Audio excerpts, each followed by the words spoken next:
ಅತಿಯಾದಂತಹ ಧರ್ಮದ ಅಮಲಿನಲ್ಲಿ ತೇಲಿದ ಪರಿಣಾಮ ನಾಗಮಂಗಲದ ಜನರ ನೆಮ್ಮದಿ ಹಾಳಾಗಿದೆ. ಇದಕ್ಕೆ ಸಂಬಂಧಪಟ್ಟಂತಹ ಮತ್ತಷ್ಟು ಡೀಟೇಲ್ಸ್ ಅನ್ನು ನೋಡ್ತಾ ಹೋಗೋಣ. ನಾಗಮಂಗಲದಲ್ಲಿ ಸದ್ಯ ಪರಿಸ್ಥಿತಿಯನ್ನ ನಿಯಂತ್ರಣಕ್ಕೆ ತೆಗೆದುಕೊಳ್ಳಲಾಗಿದೆ. ಬೆಂಕಿ ಹಚ್ಚಿದವರು, ಕಲ್ಲು ತೂರಿದ ಆರೋಪಿಗಳನ್ನ ಬಂಧಿಸಲಾಗಿದೆ. ಬಂಧಿತರ ಸಂಖ್ಯೆ ಮತ್ತಷ್ಟು ಹೆಚ್ಚಳ ಆಗುವಂತಹ ಸಹಜ ಸಾಧ್ಯತೆ ಇದ್ದೇ ಇದೆ. ಬಂಧಿತರಲ್ಲಿ ಕೆಲ ಅಮಾಯಕರಿದ್ರೆ ಅವರನ್ನ ಬಿಡುಗಡೆ ಕೂಡ ಮಾಡಲಾಗುತ್ತಂತೆ. ಜಿಲ್ಲಾ ಪೊಲೀಸ್ ವರಿಷ್ಠಾಧಿಕಾರಿ ಮಲ್ಲಿಕಾರ್ಜುನ್ ಬಾಲದಂಡಿ ಅವರು ಈ ವಿಚಾರಕ್ಕೆ ಸಂಬಂಧಪಟ್ಟಂತೆ ರಿಯಾಕ್ಷನ್ ಕೊಡ್ತಾ ಇದ್ದಾರೆ. ಸದ್ಯ ಪರಿಸ್ಥಿತಿ ಈಸ್ ಅಂಡರ್ ಕಂಟ್ರೋಲ್.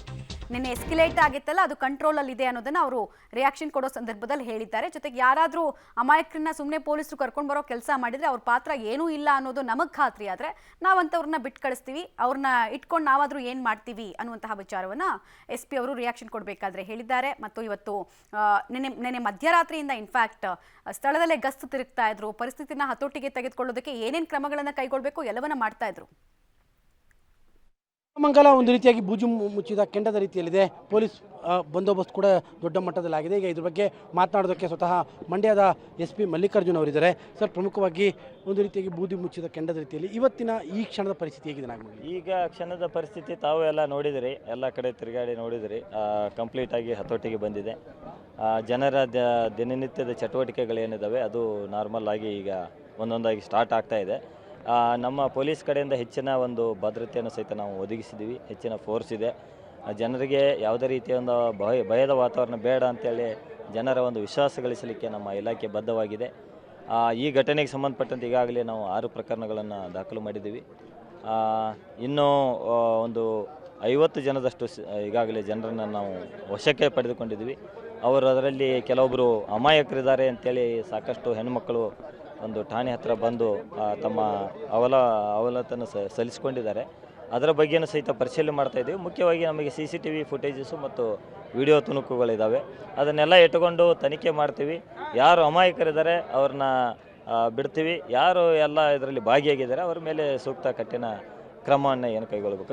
ಕೆಲವರು ಆರೋಪ ಮಾಡ್ತಾ ಇದ್ದಂತ ಗಲಾಟೆ ಮಾಡಿದವ್ರಿಗಿಂತಲೂ ಕೂಡ ಮೆರವಣಿಗೆ ಮಾಡ್ತಾ ಇದ್ದವ್ರನ್ನ ಹೆಚ್ಚಿದಾಗಿ ಬಂಧಿಸ್ಬಿಟ್ಟಿದ್ದಾರೆ ಅನ್ನುವಂಥ. ಇಲ್ಲ ಆ ಥರ ಏನಿಲ್ಲ. ಯಾರ್ಯಾರು ಮಾಡಿದ್ದಾರೆ ಅವ್ರನ್ನ ಅಷ್ಟೇ ಬಂಧಿಸಿದ್ದೀವಿ.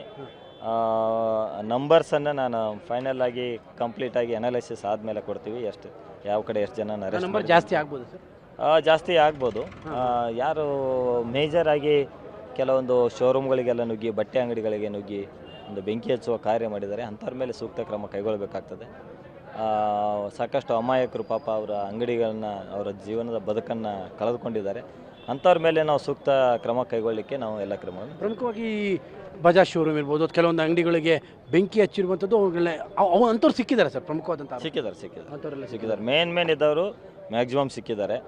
ಇನ್ನೂ ಉಳಿದವರು ಯಾರ್ಯಾರಿದ್ರು ಕಲ್ಲು ತೊಗೊಂಡು ಹೋಗೋದವ್ರು ಇರ್ಬೋದು, ಬೆಂಕಿ ಹಚ್ಚಲಿಕ್ಕೆ ಪ್ರಯತ್ನ ಮಾಡ್ತಾ ಇರ್ಬೋದು, ಅಂಥವ್ರು ಸಹಿತ ಗುರುತು ಹಚ್ಚುವ ಕಾರ್ಯ ನಡೀತಾ ಇದೆ. ಸರ್, ಅಂದರೆ ಇದು ಪ್ಲಾನ್ಡ್ ಆಗಿ ಮಾಡಿದಂತಹ ಕೃತ್ಯನ? ಯಾಕಂದ್ರೆ ಬಗ್ಗೆನೂ ಸಹಿತ ತನಿಖೆ ಆಗ್ತಾ ಇದೆ. ಪ್ಲ್ಯಾಂಡ್ ಅಥವಾ ಏನಾದರೂ ಆಕಸ್ಮಿಕವಾಗಿ ಆಯಿತು, ನಂತರ ಆಕಸ್ಮಿಕವಾದ ಘಟನೆ ನಂತರ ಜನ ಮಾಬ್ ಆಗಿ ಕ್ರಿಯೇಟ್ ಆಗಿ ಆವಾಗ ಜಾಸ್ತಿ ಜನ ಸೇರಿದ್ರ ಅಂತೇಳಿ ಅದ್ರ ಬಗ್ಗೆ ತನಿಖೆ ಮಾಡ್ತೀವಿ. ಯಾಕಂದರೆ ರೋಡಲ್ಲಿ ಹೋಗ್ಬಿಟ್ಟು ಕಲ್ಲು ಹೊಡೆಯೋದು, ಬೆಂಕಿ ಹಚ್ಚೋದು ಮಾಡ್ತಾ ಇದ್ದಾರೆ ಅನ್ನೋದಾದರೆ ಇದು ಏನಾಯಿತು, ಈಗ ಸ್ಟೋನ್ ಪೆಲ್ಟಿಂಗ್ ಆಗ್ತಾ ಇರುವಾಗ ನಮ್ಮ 2 ಗುಂಪಿನವರು ಸೇರಿ ಹೊಡೆದಾಡಬಾರ್ದು ಅಂತೇಳಿ ನಾವು 2 ಗುಂಪನ್ನು ಸಪ್ರೇಟ್ ಮಾಡಿದ್ವಿ. ಆ ಸಪ್ರೇಟ್ ಮಾಡಿ ಅವರು ವಾಪಸ್ ಹೋಗುವಾಗ ದಾರಿಯಲ್ಲಿ ನಿಂತ ಗಾಡಿಗಳಿರ್ಬೋದು ಅಥವಾ ಅಕ್ಕಪಕ್ಕದ ಅಂಗಡಿಗಳಿರ್ಬೋದು, ಅಂಥ ಕಡೆ ಬೆಂಕಿ ಹಚ್ಚಿ ಅವರು ಓಡಿ ಹೋಗಿದ್ದಾರೆ. ಅದನ್ನು ನಾವು ತನಿಖೆ ಮಾಡ್ತಾ ಇದ್ವಿ. ಸರ್, ಇದ್ರ ಒಂದು ಗ್ರಹಿಕೆ ಇರಲಿಲ್ಲ ಸರ್? ಯಾಕಂದರೆ ನಿಮ್ಮ ಇಂಟೆಲಿಜೆನ್ಸ್ಗೆ, ಯಾಕಂದರೆ ಇದು ಭಾಳ ಸೂಕ್ಷ್ಮವಾದಂಥ ಪ್ರದೇಶ ಇತ್ತು, ಹಿಂದೆ ಕೂಡ ಗಲಾಟೆಗಳಾಗಿದ್ದು. ಇಲ್ಲ, ಇದು ಆ್ಯಕ್ಚುಲಿ 5ನೇ ದಿನದ ಗಣೇಶ ನಮ್ಮಲ್ಲಿ ಸಾಕಷ್ಟು ಸಂಖ್ಯೆಯಲ್ಲಿ ಗಣೇಶ ಒಂದು ವಿಸರ್ಜನೆ ಇತ್ತು. ನಿನ್ನೆ ಒಂದು 400ದಷ್ಟು ವಿಸರ್ಜನೆ ನಮ್ಮ ಜಿಲ್ಲೆಯಲ್ಲಿತ್ತು. ಹಾಗಾಗಿ ಎಲ್ಲ ಕಡೆ ಬಂದೋಬಸ್ತನ್ನು ನಾವು ಮಾಡಿದ್ವಿ. ಒಂದೇ ಕಡೆ ಜಾಸ್ತಿ ಫೋರ್ಸನ್ನು ಕೊಡೋಕ್ಕಾಗಲ್ಲ. ಹೀಗಾಗಿ ಇಲ್ಲಿ ಎಷ್ಟು ಬೇಕೋ ಅಷ್ಟು ಮಾಡಿದ್ವಿ. ಸ್ಟಾರ್ಟಿಂಗ್ ಪ್ರೊಸೆಷನ್ ಸ್ಟಾರ್ಟ್ ಆದಾಗ ಒಂದು 50 ಜನ ಮಾತ್ರ ಇದ್ದರು. ಏನೋ ಒಂದು ಘಟನೆ ಆಕಸ್ಮಿಕವಾಗಿ ಆಯಿತು. ಜಿಲ್ಲಾ ವರಿಷ್ಠಾಧಿಕಾರಿಗಳ ರಿಯಾಕ್ಷನ್ ಅನ್ನ ಗಮನಿಸ್ತಾ ಇದ್ರಿ. ಒಂದ್ ಕಡೆಗೆ ಯಾರು ಈ ಪ್ರಕರಣದಲ್ಲಿ ಭಾಗಿಯಾಗಿದ್ದಾರೋ ಅವರ ಬಗ್ಗೆ ಇಂಪಾರ್ಷಿಯಲ್ ಆಗಿ ನಾವು ತನಿಖೆಯನ್ನ ಮಾಡ್ತಾ ಇದೀವಿ. ಜೊತೆಗೆ ಯಾರಾದ್ರೂ ಅಮಾಯಕರಿದ್ರೆ ಅವರನ್ನ ಬಿಡುಗಡೆಗೊಳಿಸುವಂತಹ ಕೆಲಸವನ್ನು ಕೂಡ ಪೊಲೀಸ್ ಇಲಾಖೆ ಮಾಡುತ್ತೆ. ಹಾಗೂ ಘಟನೆಗೆ ಕಾರಣೀಭೂತರು ಯಾರು ಅನ್ನೋದು ಕೂಡ ಶೀಘ್ರದಲ್ಲೇ ಹೊರಬೀಳುತ್ತೆ ಅಂತ ಹೇಳ್ತಾ ಇದ್ರು. ಓಕೆ, ಡೀಟೇಲ್ಸ್ ಬಂತು ನೋಡಿ. ನಾಗಮಂಗಲ ಗಲಭೆ ಪೂರ್ವ ನಿಯೋಜಿತ ಕೃತ್ಯ, ಕಿಡಿಗೇಡಿಗಳಿಂದ ಕಲ್ಲು ತೂರಾಟದ ದೃಶ್ಯ ಕೂಡ ಲಭ್ಯ ಆಗಿದೆ. ಕೈಯಲ್ಲಿ ರಾಡ್ ಹಿಡಿದು ಕಲ್ಲನ್ನ ಯಾವ ಪ್ರಮಾಣದಲ್ಲಿ ಕಿಡಿಗೇಡಿಗಳು ತೂರಿದ್ದಾರೆ, ಕಲ್ಲಿನಿಂದ ಅಂಗಡಿ ಬೀಗವನ್ನ ಒಡೆದು ಕಿಡಿಗೇಡಿಗಳು ಆ ಅಂಗಡಿಗೂ ಬೆಂಕಿ ಹಚ್ಚೋದಕ್ಕೆ ಮುಂದಾದಂತಹ ವಿಚಾರ ಕೂಡ ಕಂಡುಬಂದಿದೆ. ಶೋರೂಮ್ನಿಂದ ಬೈಕ್ಗಳನ್ನ ಮನಸೋ ಇಚ್ಛೆ ಹೊತ್ತೊಯ್ದು ಹೊರಗೆ ಹಾಕಿ ಅದಕ್ಕೆ ಬೆಂಕಿ ಹಚ್ಚಿ ತಮ್ಮ ವಿಕೃತಿಯನ್ನ ತೋರಿಸಿದ್ದಾರೆ. ಇದೆಲ್ಲವೂ ಕೂಡ ಯಾವುದಕ್ಕೆ ಸಾಕ್ಷಿ ನುಡಿತಾ ಇದೆ ಅಂದ್ರೆ ಪೂರ್ವ ನಿಯೋಜಿತ ಕೃತ್ಯ ಅನ್ನೋದಕ್ಕೆ. ನಿಮ್ಗೀಗ ಒಂದಷ್ಟು ದೃಶ್ಯ ಕೂಡ ನೋಡ್ತಾ ಇದ್ದೀರಾ. ಅದರಲ್ಲಿ ಗಲಭೆಯ ದಿನ ನಿನ್ನೆ ಹೆಂಗೆ ಡೈರೆಕ್ಷನ್ಗಳನ್ನ ತಗೊಂಡು ಕಲ್ಲು ಹೊಡಿತಾ ಇದ್ರು ಅಂತ, ಕಲ್ಲು ತೂರಾಟ ನಡೆಸ್ತಾ ಇರುವಂತಹ ದೃಶ್ಯ ನೋಡ್ತಾ ಇದ್ದೀರಿ. ನೋಡಿ, ಆ ಡೈರೆಕ್ಷನ್ ಅಲ್ಲಿ ಹೊಡಿರಿ, ಆ ಕಡೆ ಹೊಡಿರಿ, ಹಿಂಗ್ ಹೊಡಿರಿ ಅಂತ ಅಲ್ಲೊಬ್ಬ ತಲೆಗೆ ಕ್ಯಾಪ್ ಹಾಕಿರುವಂತಹ ವ್ಯಕ್ತಿ, ಹ್ಯಾಟ್ ಹಾಕಿರುವಂತಹ ವ್ಯಕ್ತಿ ಹೇಳ್ತಾ ಇದ್ದಾನೆ. ತಮ್ಮ ಕೆಲಸ ಮುಗಿಸ್ಕೊಂಡು ನೀಟಾಗಿ ಅಲ್ಲಿಂದ ಕಾಲ್ ಕೀಳೋದನ್ನ ಕೂಡ ನೀವು ಗಮನಿಸ್ತಾ ಇದ್ದೀರಿ. ಡ್ಯಾಮೇಜ್ ಮಾಡಿ, ಇನ್ನೊಬ್ಬರಿಗೆ ಏಟು ಮಾಡಿ, ಕೊನೆಗೆ ಏನೂ ಗೊತ್ತಿಲ್ಲದಂತೆ ಅಮಾಯಕನಂತೆ ಹೋಗೋದನ್ನ ನೀವು ಗಮನಿಸ್ತಾ ಇದ್ದೀರಾ.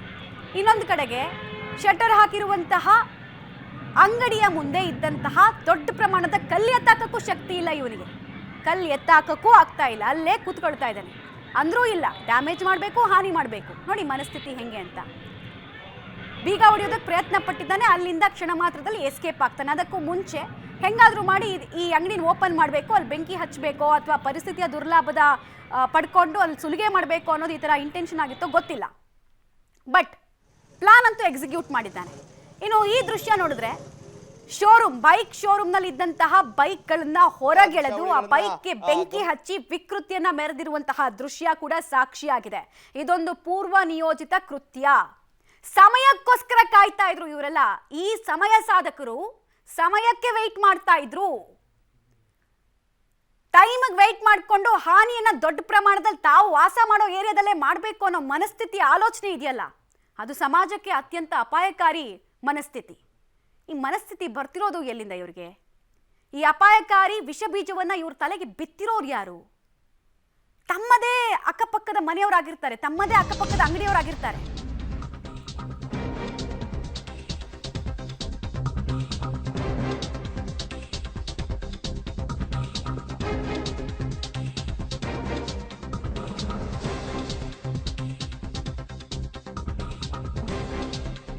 ಕಾಂಗ್ರೆಸ್ ತುಷ್ಟೀಕರಣ ರಾಜಕಾರಣ ಮಾಡಲ್ಲ ಅನ್ನೋದು ಜಮೀರ್ ಅಹಮದ್ ಖಾನ್ ಅವರ ರಿಯಾಕ್ಷನ್ನು. ಸರಿ ಆಯ್ತು, ಅದಾದ್ಮೇಲೆ ಮುಂದಿನ ಹೇಳಿಕೆಯನ್ನ ಗಮನಿಸೋಣ. ಈಗ ಹಿಂದಿನ ಸರ್ಕಾರಗಳಿದ್ದಾಗ ಗಲಭೆ ಆಗಿಲ್ವಾ ಅಂತ ಕೇಳ್ತಾ ಇದ್ದಾರೆ. ಬಿಜೆಪಿ ಸರ್ಕಾರ ಇದ್ದಾಗ ಗಲಭೆಗಳೇ ಆಗಿಲ್ವಾ ಅನ್ನೋದು ಇವ್ರ ಪ್ರಶ್ನೆ. ಅಂದ್ರೆ ಈ ಗಲಭೆ ಓಕೆನಾ ನಿಮ್ಗೆ? ಹಿಂದಾಗಿತ್ತು, ಇಲ್ಲಾದ್ರೆ ಏನ್ ತಪ್ಪು ಅನ್ನೋ ರೀತಿ ಮನಸ್ಥಿತಿನ? ಏನ್ ಸ್ಟೇಟ್ಮೆಂಟ್ ಗಳನ್ನ ಕೊಡ್ತಾ ಇದ್ದೀರಾ ನೀವೆಲ್ಲ? ಮಂಗಲ ಘಟನೆ ಬಗ್ಗೆ ನೀವು ಯಾವ ರೀತಿ ಸರ್? ಗಲಾಟೆ ಆಗಬಾರ್ದಾಗಿತ್ತು. ನಾವೆಲ್ಲ ಯಾರು ಗಲಾಟೆ ಆಗಬಾರ್ದು ಅಂತಾನೆ ಬಯಸೋದು. ನಾವು ಆಗಬಾರ್ದಾಗಿತ್ತು, ಗಲಾಟೆ ಆಗಿದೆ. ಅದು ನಾನು ಮಾಹಿತಿ ತಗೊಂಡೆ ಪೊಲೀಸವರಿಂದ. ನೆನೇನೋ 1:30 ಗಂಟೆಗೇನೋ ಪ್ರೊಸೆಷನ್ ಹೋಗಬೇಕಾಗಿತ್ತು, ಗಣೇಶ ಪ್ರೊಸೆಷನ್. ಆ ಟೈಮಲ್ಲಿ ನಮಾಜ್ ಇರ್ತದೆ. ಆ ನಮಾಜ್ ಟೈಮಲ್ಲಿ ಹೋಗಿ ಅಂತ ಪೊಲೀಸವರೇ ರಿಕ್ವೆಸ್ಟ್ ಮಾಡ್ಕೊಳ್ಳೋದು, ಬೇರೆ ಇರಲಿಲ್ಲ.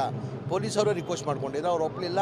ಸಾಯಂಕಾಲ ಏನೋ ಪ್ರತಿಭಟನೆ ಮಾಡಿ ಗಲಾಟೆ ಆಗಿದೆ. ಆಗಬಾರ್ದಾಗಿದ್ದು ಗಲಾಟೆ ಆಗಿದೆ. ತುಷ್ಟೀಕರಣ ಅನ್ನೋ ಮಾತನ್ನ ಕುಮಾರಸ್ವಾಮಿ ಅವರು ವ್ಯಕ್ತಪಡಿಸ್ತಾ ಇದ್ದಾರೆ. ಕಾಂಗ್ರೆಸ್ ಸರ್ಕಾರ ತುಷ್ಟೀಕರಣ ರಾಜಕಾರಣ ಮಾಡ್ತಾ ಇದೆ. ಇಂಥ ರಾಜಕಾರಣಿಗಳಿಂದಲೇ ಗಲಭೆಗಳು ಆಗೋದು.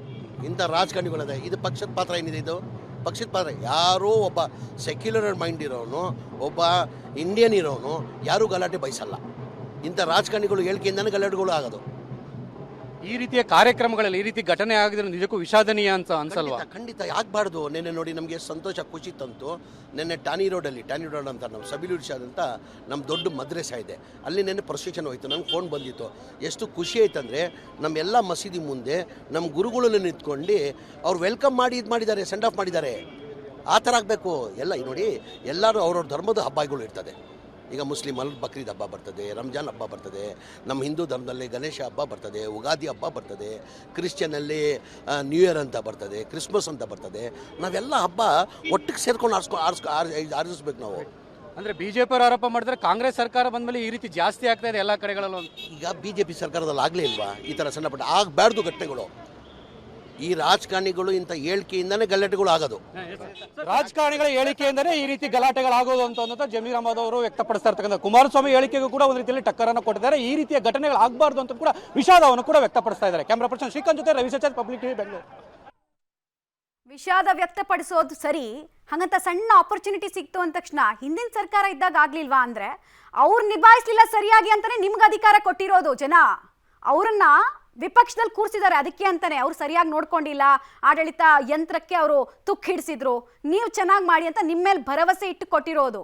ಹಿಂದಾಗಿತ್ತು ಈಗಾದ್ರಿ ಏನ್ ತಪ್ಪು ಅನ್ನೋ ವಾಟ್ ಎವರ್ಟಿಸಮ್ ಇದೆಯಲ್ಲ ಅದನ್ನ ಸರಿ ಮಾಡಬೇಕು, ಅದನ್ನ ಸರಿಪಡಿಸ್ಕೊಳ್ಬೇಕು ಫಸ್ಟ್.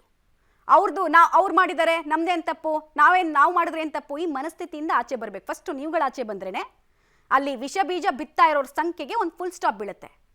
ಇಲ್ಲಾಂದ್ರೆ ಇದಾಗ್ತಾ ಇರತ್ತೆ. ನಾನು ಬೆಳಗ್ಗೆ ಹೇಳ್ತಾ ಇದ್ನಲ್ಲ, ಮಂಗಳೂರಲ್ಲಾಗುತ್ತೆ, ಹುಬ್ಬಳ್ಳಿಯಲ್ಲಾಗುತ್ತೆ, ಪಾದರಾಯನಪುರದಲ್ಲಾಗುತ್ತೆ, DJ ಹಳ್ಳಿ, ಗೇಜೆ ಹಳ್ಳಿ, ಎಲ್ಲಾ ಕಡೆನೂ ಆಗ್ತಾ ಇರತ್ತೆ. ಒಟ್ನಲ್ಲಿ ಏರಿಯಾಗಳು ಚೇಂಜ್ ಆಗುತ್ತೆ, ಮನಸ್ಥಿತಿ ಒಂದೇ, ಮಾಡಸ್ ಆಫ್ ಆಪರೆಂಡಿ ಒಂದೇ.